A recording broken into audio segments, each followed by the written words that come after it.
guys, it's Eric, owner of Farpoint Farms here in the mountains of North Carolina. And today I'll be looking at Retevis's RT45 two-way radio set. I picked this up on Amazon for a pretty good price. I needed this on the farm. I had an older Cobra set of FRS or GMRS radios, and they'd had their time. They needed new batteries, and they were getting on. And for basically the cost of the batteries, I was able to pick this up. But it's a half watt. Operates in the 462 to 467 frequency, and let's take a look. Let's open it up. Now, I will say this, when I got this package, it had been dropped and beat up a bit, so I don't see any damage. There's a little creasing here where it had actually busted through the box, but I'm blaming that on the post office more than anything else. Oh, wow, okay. So what we got here is a beautiful user's manual, the RT45 two-way radio, and we'll go through that, but let's see if we can get... yeah, pretty cool. So that's pretty in-depth. Looks like we got ourselves a USB charger here. Exactly what that is. And the radio itself. Okay, so it does have a belt clip. I was hoping they would. Looks like a spot for a mic or earphones. Yep, although pretty small. That's not a regular size earphone plug. Not that I'm going to be using that, but what's that? Oh, flashlight. Huh. That's interesting. Never seen that on one of these before. This must be the port for charging. Yep. Okay, so just a micro USB port. And down here must be, yeah, push to talk. A couple of functions up here. Cool. So two of those bad boys. Looks like we got our charging cable. Good. So it splits off to both radios so I can charge them simultaneously. That's good.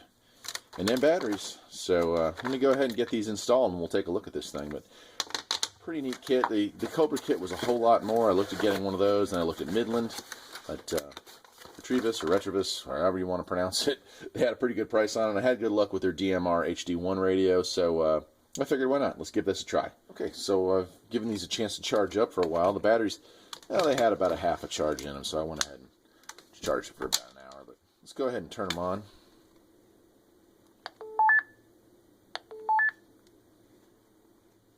So nice backlit green display. I do like the little flashlight on these that both. That's kind of cool. Wouldn't have thought that would be a function. Go ahead and put that one down. We'll take a look at this one here. Hopefully y'all can see this, but pretty much your volume control here. Pressing the menu button once will allow you to change channels. Go ahead and hit push to talk. Yellow. With a nice Roger beep on there, and you know me, like my Roger beeps. Now there's some other cool functions. There's this monitor function. First we got to scan. We'll go to scan first here. I'll show you that function. If you hold down the monitor button, well, it's like acting like a squelch button. So if you wanted to see, well, if I want to see if any of these channels have activity, can do that as well.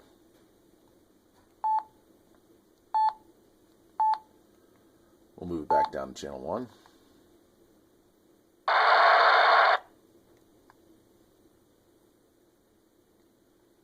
There we are on channel 1. Now it does have some other functions, so you can do a call out, which I think is kind of cool. So if you were, say, walking around in a crowded environment and you wanted to get in touch with the other person and you tried calling for them and didn't hear it, well, you can make a phone call. Reading through the manual, it looks like you can change that tone, which is kind of cool. Now, one of the big things on this that really interested me, that you don't find on a lot of units, is that you can encrypt this, or you can go into encrypted mode. So even though there's only, what is it, 22 channels? Yeah, 22 channels available on this thing. You have encryption levels. So right there, 121 different levels of encryption, and then you can also change the key code. So there's...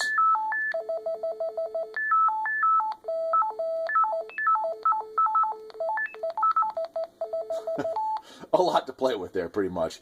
You have voice activated, voice talk. You can turn that on and off. And then levels, so how sensitive you want it. You can have a dual scan function, which is like where you want to have be able to talk on one, but you want to monitor a second one. So there's a lot of nifty things you can do with this. Overall, I'm quite impressed. The unit's a little bigger than the Cobra ones that I had, but a little lighter as well. I don't feel like they're as heavy. And I'd have to say, of all the functions I like, and I know maybe it's a bit gimmicky, but I like the fact that the flashlight's there. It actually puts out a decent amount of light, because you can never have enough flashlights, right? So let's go on to the last thing, the most important thing, of course. That's a range test. I'm going to leave this right here. Yeah, I'm going to leave it right there, just so you can hear it. All right, well, let me turn the volume up. I'm going to go down to the bottom and take a walk. So I'll be back, and we'll do a little range test. I'll try to throw out how many yards away I am, or how many. It's about 1/8 of a mile down to the bottom, and that's about as far as I'm going to take it. I'll tell you what, I'll go all the way down to the driveway. That's a little bit farther. I'll be back. About 110 yards away. It's a little windy out here. Hope the wind noise isn't messing with it, but it's a nice day. Average temperatures, for this time of year. About 45 degrees outside. About 200 yards away now. 200 yards. Still walking. A little windier down this way, but still a pretty day. It's about 450 yards away. It's also outside of line of sight at this point. So it's a pretty good indication of the max range you're going to get out of these things. Realistically speaking, they all say like 22 miles range or whatever. That's absolutely not going to happen in the real world. This is a half a watt. And, if it works at this range, that's pretty good, because I'm a pretty good clip away. I will walk down to the gate, but if it works from here to the house, then that's pretty much what I feel is doing its job. This is down the spring box. I say this is down the spring box. 1,400 feet, I think. 1,400 feet, definitely well outside of line of sight. I'll wrap this up. I'll head on back up. We'll take a listen. Hope you've enjoyed this review. We'll come back up and do a wrap-up. Okay. Well, here we are. Put that right next to that. And not bad. About what you'd expect, right? I mean, it is a half a watt FMRS or GMRS radio, depending on where you're located. So if you're expecting 20-mile range or 22-mile range, you're going to be disappointed. But if you're expecting a good, high-quality, walkie-talkie for use at a farm, or even at a public event, let's say you go to the fair, let's say you go to a flea market and you get separated. A great opportunity to use those things. What it's not, well, it's not really good for communicating long distances. But because it has some encryption codes, it's probably not a bad idea to own something like this in case you need it. For the price, certainly it wasn't very expensive.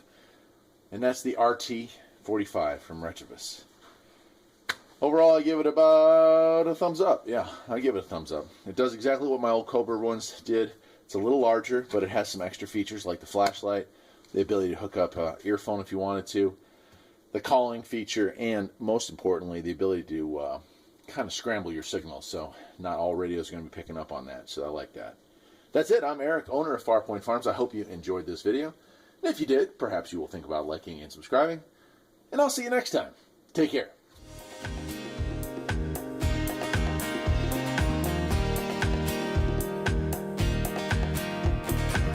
There's always something that needs a little fixing on Farpoint Farms. Freedom is mighty sweet.